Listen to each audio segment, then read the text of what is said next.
वक्फ के संपत्ति का कुछ लोग जो है गलत उपयोग करते थे और कुछ लोग के पॉकेट में जो वक्फ चला गया था अब उनके पॉकेट में वक्फ नहीं रहेगा। लालू जी के अंतिम इच्छा का हम लोगों ने पूरा किया है जो उनकी इच्छा थी। लालू जी ने कहा कि ऐसा कानून संशोधन बिल लाइए सोनिया गांधी जी को। नमस्कार, आप देखना शुरू कर चुके हैं लाइव सिटीज को। मेरा नाम अभिषेक है। वक्फ संशोधन बिल लोकसभा में पास हो चुका है। ऐसे में उसको लेकर तमाम जो विवाद चल रहे हैं, विपक्ष लगातार आरोप लगा रहा है।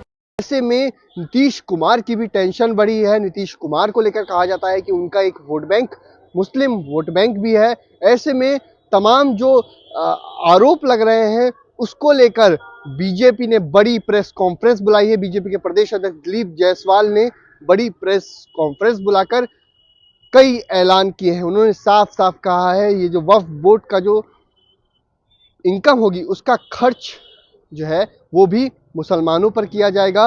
और उन्होंने कई बड़ी बातें कही हैं। तेजस्वी यादव और लालू यादव को लेकर भी वीडियो दिखाकर पोल खोली है। क्या कुछ कह रहे हैं बीजेपी के प्रदेश अध्यक्ष दिलीप जायसवाल, पहले आप वो सुनिए।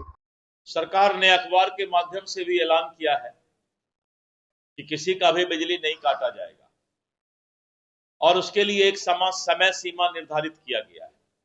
अगर इस तरह का कोई शिकायत आता है तो मैं मीडिया बंधु से भी अनुरोध करूंगा कि उस समय सीमा के अंदर किसी भी गरीब का बिजली काटा जाता है तो वैसे बिजली विभाग के पदाधिकारी पर कड़ी कार्रवाई की जाएगी, जिससे वो याद रखे कि किसी भी गरीब को जो सरकार ने समय सीमा तय किया है उसके अंदर किसी भी तरह का बिजली काटने का काम नहीं करेगा। वक्फ बिल के बारे में वक्फ बोर्ड के काम को सुव्यवस्थित करने के लिए, व्यवस्था में लाने के लिए और वक्फ संपत्तियों का कुशल प्रबंधन सुनिश्चित करने के लिए, मैनेजमेंट, ये संशोधन बिल लाया गया है। ये संशोधन बिल है क्योंकि वक्फ की जो संपत्ति है उस संपत्ति का दुरुपयोग और कुछ लोगों का कब्जा लगातार शिकायत आ रहा था। और जो हमारे गरीब मुसलमान भाई हैं, पासमानदा मुस्लिम भाई हैं, वक्फ बोर्ड का कोई भी साधन संसाधन और उसका सुविधा इस देश के गरीब मुसलमानों को, पासमानदा मुसलमानों को नहीं मिलता था। अगर आप आंकड़ा देखें तो वक्फ का जो आय था 2019-20 में 166 करोड़ वक्फ का आय था, वक्फ बोर्ड का। लेकिन 2020-21 यानी एक साल बाद ही 62 करोड़ रुपया आय कम हो गया और 104 करोड़ हो गया। और अगर हम 2021-22 की बात लेते हैं तो फिर 42 करोड़ रुपया गलत प्रबंधन के कारण आय कम हुआ और 61 करोड़ हो गया।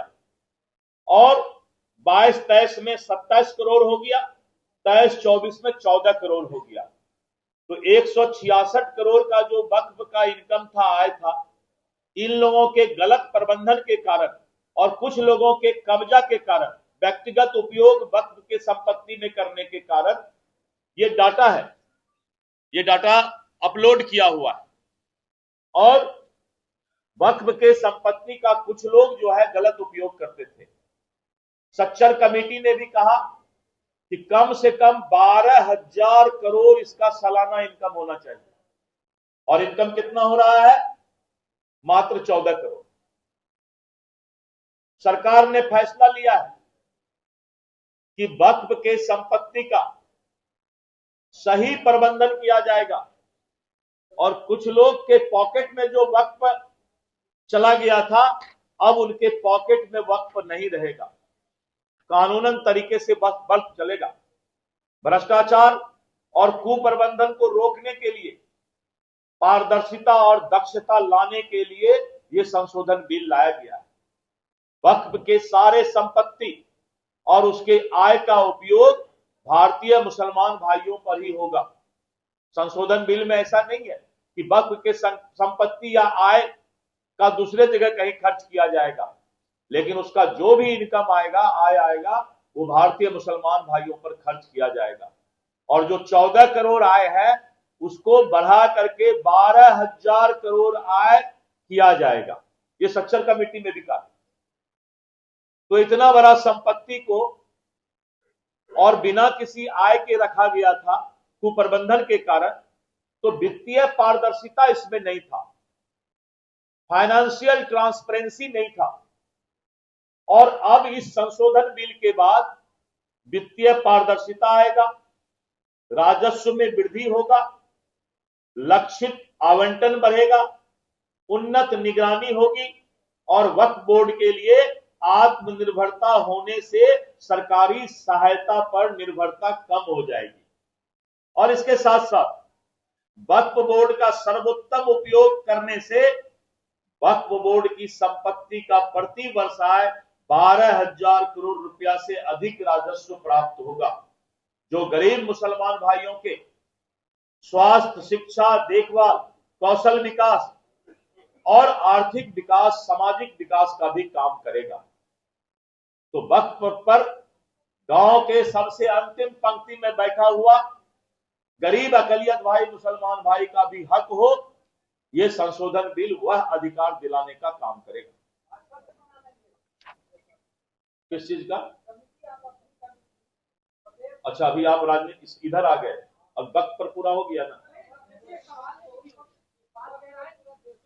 के आएंगे आप, आपके हर सवाल पर आएंगे और मुझे खुशी होगी कि आप 1-2 और सवाल तब तक तैयार कर लें संगठन पर। हाँ, ये लालू जी का एक वीडियो दिखाइएगा भाई, इनको दिखाइए एक बार वीडियो पर आप लोग कैमरा करेंगे।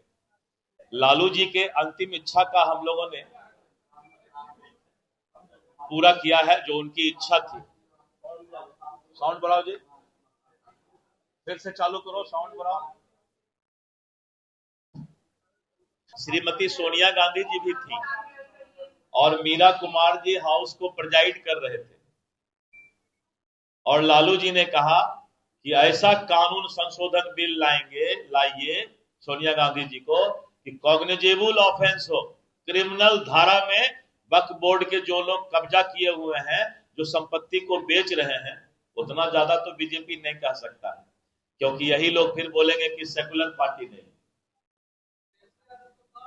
अपने पिताजी को पहले पूछ लें तेजस्वी जी जाके एक बार, पिताजी के भरोसे तो राजनीति कर रहे हैं, पिताजी का नाम अगर नहीं होता तो तेजस्वी यादव को कौन जानता? एक मिनट, पिताजी का नाम अगर नहीं होता तो तेजस्वी यादव जी को कौन जानता? आप ही में से कोई बताइए। चांदी का चम्मच लेकर जन्म लेके गाल बजाना बहुत आसान होता है।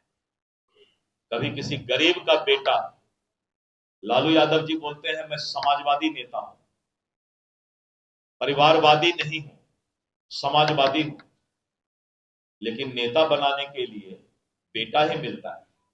किसी गरीब समाज के अंतिम तक के व्यक्ति को भी अगर नेता बनाने का काम करते, और क्या गाल बजाएंगे भाई लोग, जो जिनका बुनियाद ही लालू प्रसाद यादव जी है, उनके बगैर तेजस्वी जी का कोई पहचान है क्या? अगर नहीं है पहचान तो उसके बाद को कुछ कोड भी नहीं करना चाहिए, उसको पूछना चाहिए कि बिना लालू जी के आपका क्या अस्तित्व है, ये बताइए। लालू जी नहीं होते तो आपका बुनियाद खड़ा नहीं होता नेतागिरी का। तो इसलिए इन सब बातों को, उनके पिताजी का जो बयान है उसको देखना चाहिए लालू जी को। धन्यवाद। तो आपने सुना कि बीजेपी के प्रदेश अध्यक्ष दिलीप जायसवाल ने क्या कुछ कहा है। नीतीश कुमार की एक तरफ टेंशन बढ़ी हुई है तो दूसरी तरफ बीजेपी ने अचानक प्रेस कॉन्फ्रेंस बुलाई है और कई बड़े ऐलान किए हैं। मुसलमानों को लेकर बड़ी बात कही है। इसका वक्फ बोर्ड से जो इनकम होगी वो जो है वो मुसलमानों पर ही खर्च किए जाएंगे और इससे गरीब तबके के मुसलमानों का विकास होगा। इतना ही नहीं, उन्होंने तेजस्वी यादव पर निशाना साधा है और लालू यादव का पुराना वीडियो भी दिखाया है। तो बने रहिए लाइव सिटीज को के साथ, हमारे यूट्यूब चैनल को सब्सक्राइब करिए, पेज को लाइक करिए। धन्यवाद।